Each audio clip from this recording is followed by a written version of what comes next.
Hello, welcome to another tactical video. Today we are going to talk about veterans, how we'd use them, how we'd set them out, their uses. So let's begin. First off, two veteran squads that I have. I set them out for one anti-tank and one anti-infantry. So first veteran squad, both sergeants I tend to add a bolt gun because, well, not only is a bolt gun a hell of a lot better with any weapon like a regular las gun, but you're still hitting with 3+, because veteran sergeants and all veterans are ballistic skill 4, not 3.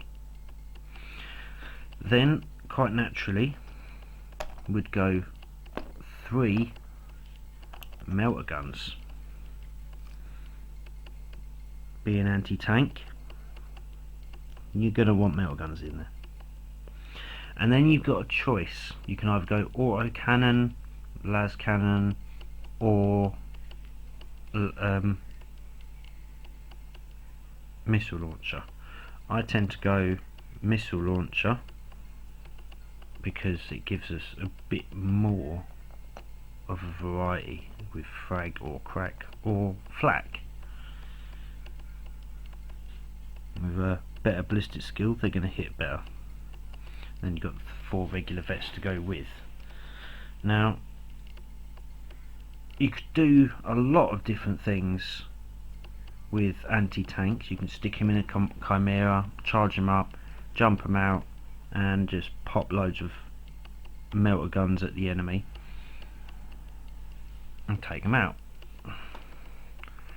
Alright, and then we'll move on to the anti-infantry. Right, first off, sergeant with a bolt gun, and I tend to go with a couple of plasma guns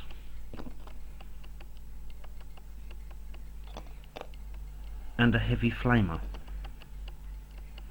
Heavy flamer is obvious reasons, but you could go for 2 flamers and a heavy flamer. And then heavy weapon, I tend to run a heavy bolter. Now, I know this is Sergeant Harker. I like the model, I think it's brilliant. And if you choose to run Sergeant Harker as your sergeant, it opens up a few more possibilities. Just load up. I think they look brilliant. Now, anti-infantry, same again. You could charge them up in a chimera, jump them out, and wipe out a load of infantry. But then veterans have multiple uses. They're not just for offensive uses with their high ballistic skill. They could also be used very well in defense. So we look at the ways you can upgrade them. Now, first off, we go to the veterans, and we've got grenadiers, forward sentries, and demolitions.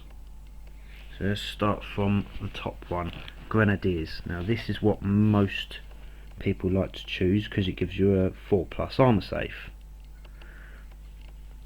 Obviously, 4+ being better than 5+, it brings around a bit more of a survivability.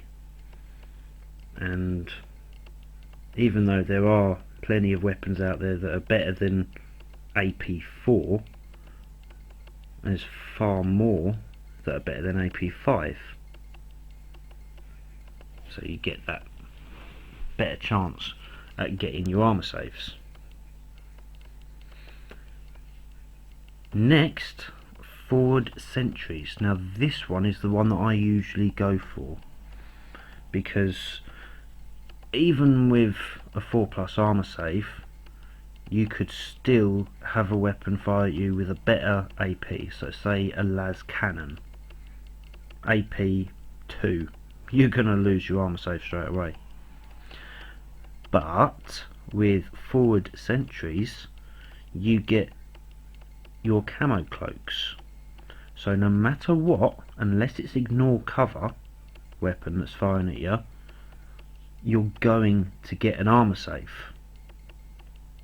It might only be 6+ out in the open, but you hide behind just a wire fence, and that changes from 6+ to 5+. You hide behind an Aegis defense line, instead of a 4+, you get a 3+ save. You go to ground, 2+ save. Obviously you can't get 1+ save. Going to ground you get +2 better.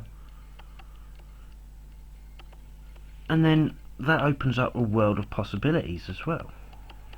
So if you used your veterans in defence instead of attack, then sticking behind an Aegis defence line with forward sentries, they're a lot more durable, they can shoot a lot better, and they've got a better save. You've technically got cheap Space Marines with a toughness 3 instead of 4, because they hit on 3s and they've got an armor save of 3. Could be pretty handy. And then we've got demolitions.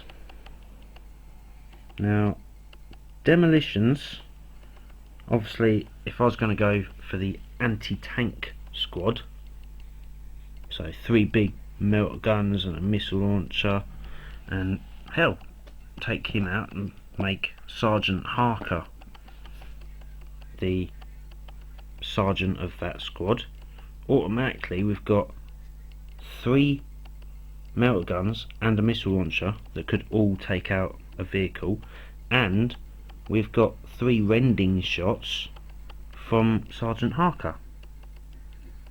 And on top of that, you get charge into a tank, you get the melter bombs from the entire squad.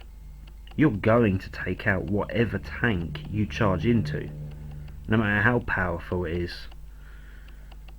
And then one of them, so say my Vox caster for example, say that wasn't a Vox, that was a demolition charge. So automatically we've got the demolition charge, an entire squad with melter bombs. You want to get them into the enemy lines as quickly as possible, maybe even drop the missile launcher, save the points. You've got a whole squad ready to take out any vehicle whatsoever. So let's go back. Grenadiers gives you +1 better armor save, which they could still lose the armor save, but then you're running around with a 4+ armor save. Basically they're exactly the same as your Tempest Scions, or what I prefer, Stormtroopers. And then we've got forward sentries. You're always going to get a save unless they have ignores cover, which not that many weapons do.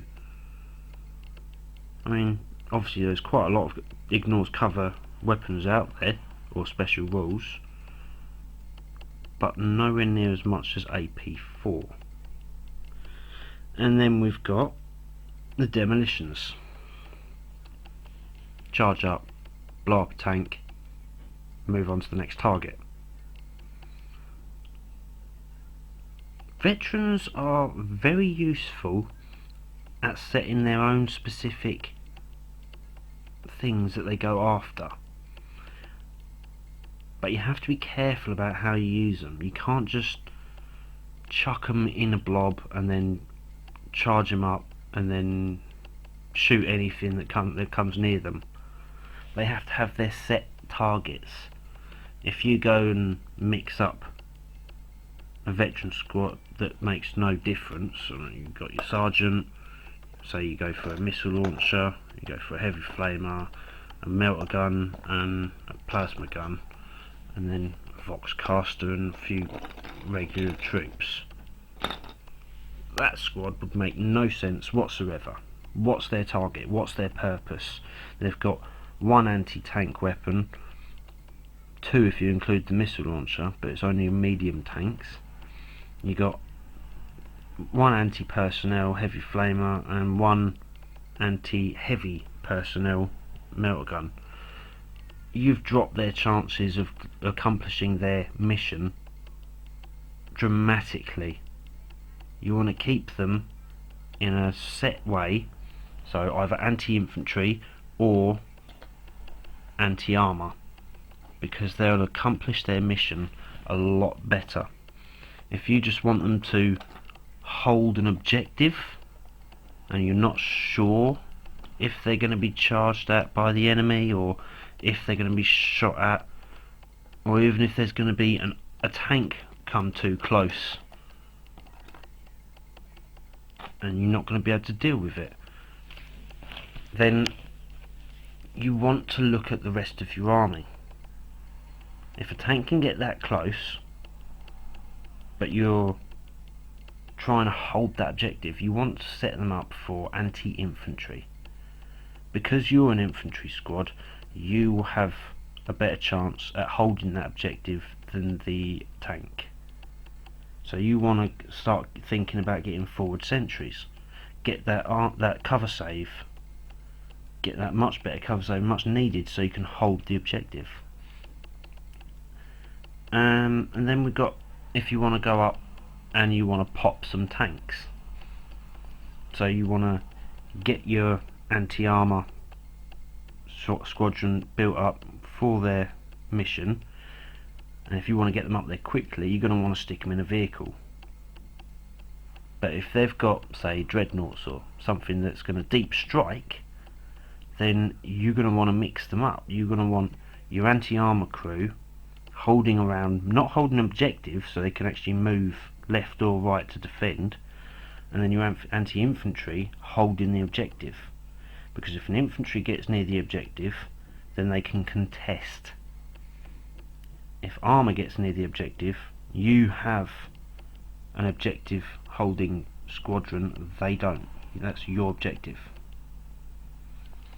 So veterans have multiple tasks that you could use them for. You have to select what you want to use them for and load them out the way that they'd be best to deal with their objective. Alright, take it easy. Good game.